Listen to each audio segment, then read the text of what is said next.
So, I'm going to give you a trick now that I actually did this morning.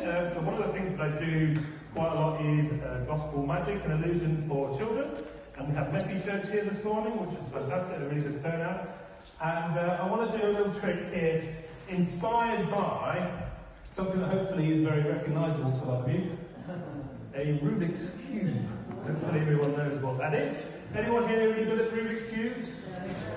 Anyone here able to solve? Has anyone ever solved a Rubik's Cube? Anyone fancy giving it to your hand? There you go. I'll give it in a minute actually, but I'll use it as a demonstration first.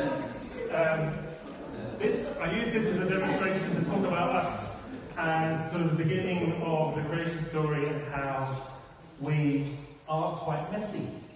Like a Rubik's Cube. We are not all together all the time. We keep making decisions and changing things, and it kind of messes us up, and we do the wrong thing. We have words for that in the church. We call that sin. You call all sorts of things lies or whatever, and that's how we end up. And we can't really get ourselves out of that. I certainly can't solve a Rubik's Cube. You've got until the end of my act to try and solve it with one hand. But in comparison to that, we do have in here another type of Rubik's Cube, which isn't messed up. It is perfect in a sense. It is all yellow all the way around. It's completely solved. And this was used to represent Jesus, who became a solid man. He was man, but he was also God. He was both man and God. And that was quite an incredible thing in itself. The more incredible thing was that he was perfect and sinless, but he took on him sin, our sin. And not just one sin, quite a lot of sin. In fact, so much sin, he became quite covered in sin and became messy, like a Rubik's Cube. And it was for that reason that he had to go to the cross. My drawing is atrocious. There it is.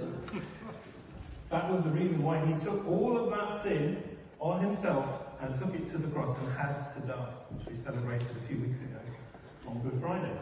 But, as I said in Messy Church earlier, that was not the end of the story. In fact, he was taken down from the cross and he was put into a tomb, not unlike this box here. But even that was not the end of the story. This is not the story of one man who did some nice things and then died and was buried. That is not the story we're here to talk about today. And in fact, a lot of people would say that actually, at this point, it was just a lie. He wasn't there, he wasn't buried, he wasn't in there. And they were just trying to hide it away and show that he was gone when he wasn't really. He was just somewhere else. He wasn't gone. He was just maybe taken away or something else. But actually, we all know that isn't the end of the story because that was not how it finished.